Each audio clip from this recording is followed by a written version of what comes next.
Turn the lights back on. Wow. Retro Electro Tech. When real audio ruled the world. Greetings once again, all you perfectly precious pretty kitties and all you wild and woolly mammoths. This is Retro Ernest of Retro Electro Tech, and here on the bench is this Fisher 500C vacuum tube stereo receiver. Now this unit came to me with a diminished volume complaint. That is how the customer described it. And the only thing I know otherwise is that it had some work, restorative work, performed at another shop some years back. I think it's been several years, and based on what I could see inside, the work looks solid. I don't see anything that stands out like a sore thumb or anything, so that's always good. And with that being said, I performed a safe power-up, off camera of course, because I've done that before, so I'm not going to do it again this go around. Everything responded favorably. So otherwise, and I figured it would because of the work that was performed in here. It looks pretty solid, everything looks good, so good enough. I have some test speakers hooked up. I have a station tuned in, and initially when I brought the volume up, I noticed a little bit of diminished volume that was very short lasting, and I attribute that more to the fact that these controls haven't been exercised in quite a while. Once I messed with the volume just a little bit, everything came back up just fine, and I have full volume now. Let me just go ahead and just turn it up.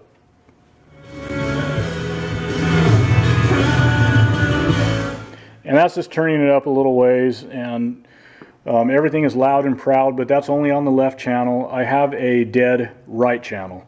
And as far as initial troubleshooting is concerned, I did the usual things, of course. Again, worked the controls just to be sure that there wasn't an intermittent channel issue going on there that could be resolved just by determining whether or not we have a defective intermittent control, a really dirty control that just needs to be jiggled around and exercised, and of course that wasn't it. And on the top side, I jiggled some tubes around, and I did find some intermittency as far as tubes are concerned, but more associated with just dirty tube sockets. Probably some of the sockets are going to need to be tensioned a little bit, and that's all stuff that I will cover with this type of servicing anyways. I will go into flushing the pots multiple times, reintroducing lubricant.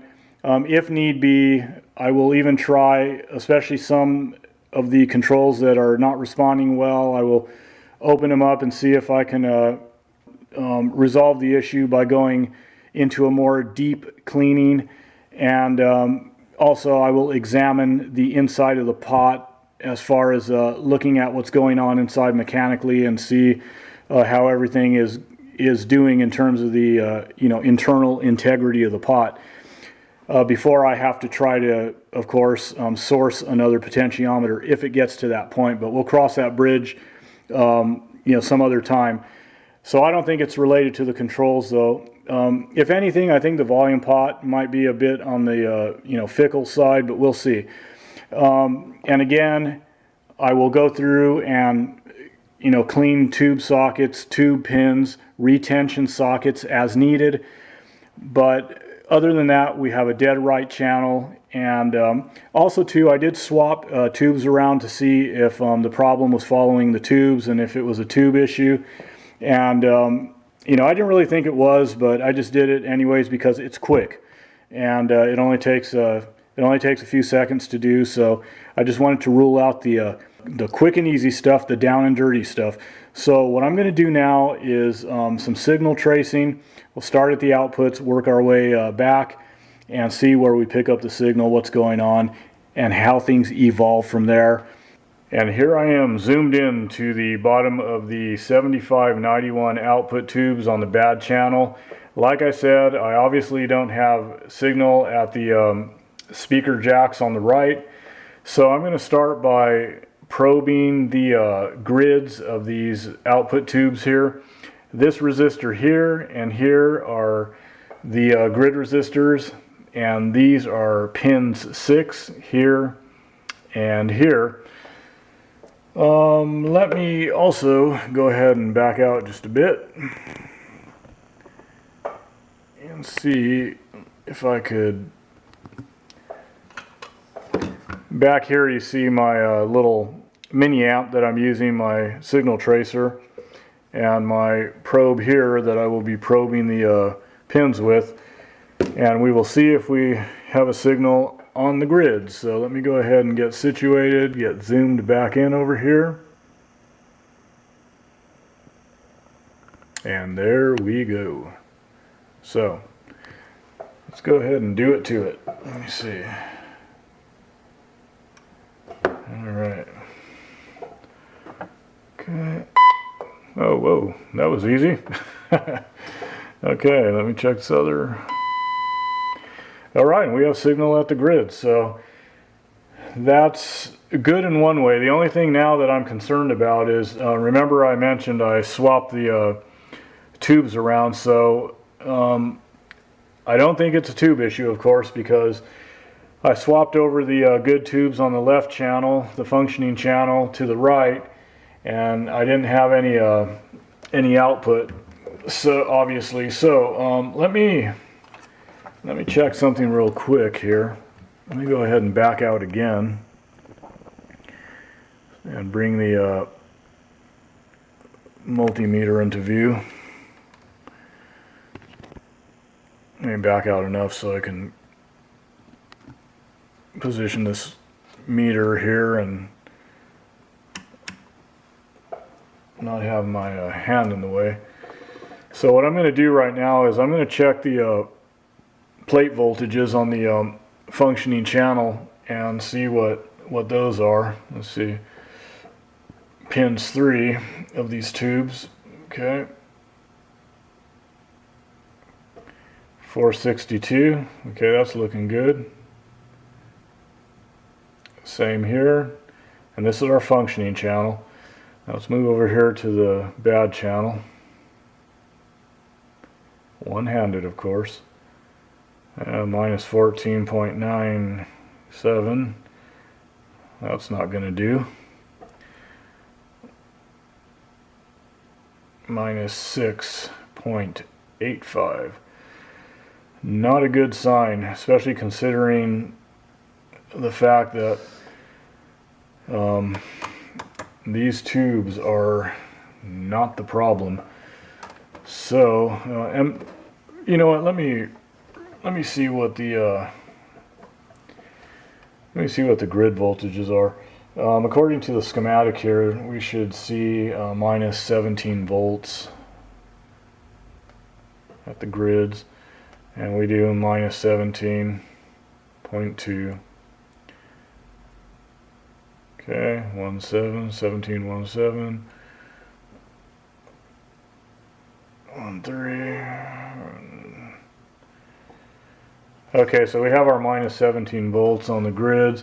So again, I'm just checking this real quick. You know, I'm gonna ohm out the primary of the output transformer. Let me get repositioned here.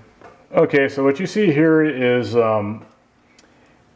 the primary winding on the left channel, the good channel, and I'm measuring across from one end of the winding to the other.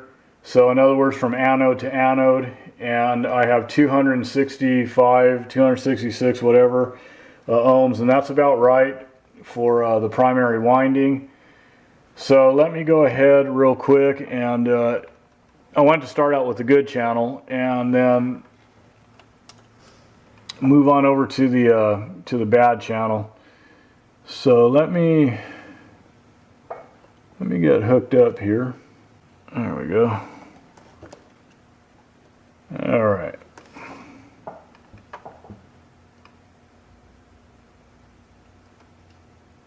Oh man. Yeah, that sucks.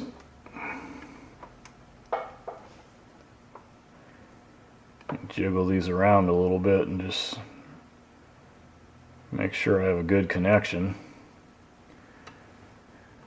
Well, folks, it looks like we have an open primary winding on this channel. So, anywho, so what I'm going to do, obviously I'm going to be presenting this video to the customer. Otherwise, everything is good. Like I said, you know, I was able to tune in radio stations. The left channel sounds fine, and you know, the tone controls are working. Everything is working otherwise, but you know, it looks like we have a bad primary on this transformer. So yeah, it's open. So that's that. You saw the good. You saw the windings on the primary windings on the good channel, and this is what we have here. So, anyways, guys, thank you for following along. I appreciate it. I will be back with some more information, but I've got to hustle and get a bunch of stuff done. You know, I have this other, you know, stereo over here that I'm in the process of recapping, in addition to, you know, working on other stuff in the shop. So as I always say, guys, peace, love, and music, and the vintage audio that brings it to your ears. Take care. Till next time. This is a poor man's shoe production.